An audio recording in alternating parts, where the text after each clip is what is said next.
This video is brought to you by ZestMoney. Visit zestmoney.in and avail instant loans to buy your favorite smartphone. It's an entirely digital process with high approval rates, seamless EMI payments, and even zero pre-closure charges. But the best part of all is the 0% interest on most merchants, and you don't even need a credit card or a credit score either. The Galaxy A50 is the current highest-end model available in the revamped A series of devices from Samsung. Samsung is aiming to be more competitive this time around, especially in terms of price to performance and feature ratio. This is Sandeep from RevAtlas. Let's see if they've succeeded or not.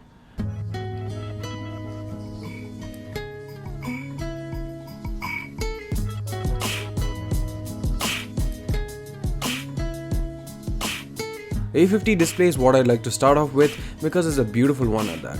It's a 6.4-inch Full HD Plus Super AMOLED panel with 19.5:9 aspect ratio, and the display technology generally implies that you get much better contrast ratio thanks to infinitely deep blacks as well as better sunlight legibility, and that remains true even on the A50. The colors are great and so are the viewing angles, and there's no notification LED, but you get an always-on display mode which should do the trick for most, but at the sake of lower battery life. There is a notch, a small water drop one which doesn't eat much of the screen space, nor does it bother much when watching videos or full screen content, so it's not too bad. You can still hide it though if you don't like it being there. The phone comes with L1 wideband which support HD streaming of content and other services such as Netflix and Prime. The display is also protected by Corning Gorilla Glass 3, which isn't the latest version, but still does a good job at keeping scratches away. So far the display is still pristine despite us not using a screen protector with the phone when reviewing it. The only issue we had with the display is in terms of the ambient light sensor not working as it should, especially under direct sunlight where the brightness still remains too low even though there's harsh sunlight hitting on it. This is something that could hopefully be fixed with a software update. Speaking of screen protectors, there's a mode to increase the touch sensitivity of the screen, especially for use with screen protectors. This doesn't really make a difference when there's no screen protector in terms of general usage, but we found that enabling it does help the fingerprint scanner. It helps because the fingerprint scanner is an in-display one, and increasing the sensitivity also seems to improve the fingerprint scanner speeds and detection rates. The scanner is always active and is very accurate, but it takes a while to detect and you need to keep it in a certain way for it to detect. There's a face unlock feature as well that you can choose to go for instead or have it enabled alongside the fingerprint scanner and other security measures. This too is accurate and has a high success rate, but there's a bit of latency when unlocking. It also works in 360 degrees, so even if you're lying down or on the bed or accidentally picking the phone in a wrong way, it'll still unlock.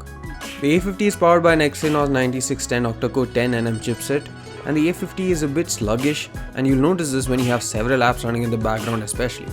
It could be better on the 6GB variant, but on a 4GB variant you do see it slow down in such situations. Perhaps some updates could improve the performance further, but if you could choose, I'd say go for the 6GB variant over the 4GB one. Gaming has been pretty good on the device so far and there's no issue of overheating either.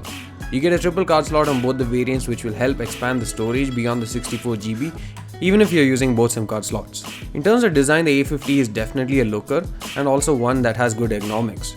Feels good in the hand thanks to the curved back, but actually that does make it feel thicker also than what its 7.7mm waistline might suggest. The display up front is Gorilla Glass 3, but the body and the back panel is plastic, so it's better to use a case or apply a screen protector at the back as well. Despite the 6.4 inches of screen size, the phone is still pretty compact and easy to handle and easy to pocket as well. In terms of colors, you get three options, one being a white, the other being a black color that we have here, and either one comes with a certain prism effect that you get based on how the light falls on the device. There's also a very simple blue color as well that looks good, and some may prefer that as opposed to these colors as well. You get a triple camera setup at the back which comprises of a primary 25MP f1.7 camera, an ultra-wide 8MP f2.2 camera, and a 5MP f2.2 depth sensor. You get a similar 25MP camera at the front too, but with f2 aperture. The phone doesn't fully support camera to API out of the box, and our detailed camera review is coming soon, but until then you can take a look at these camera samples and also a camera comparison with the Redmi Note 7 Pro, which we shall link in the description below.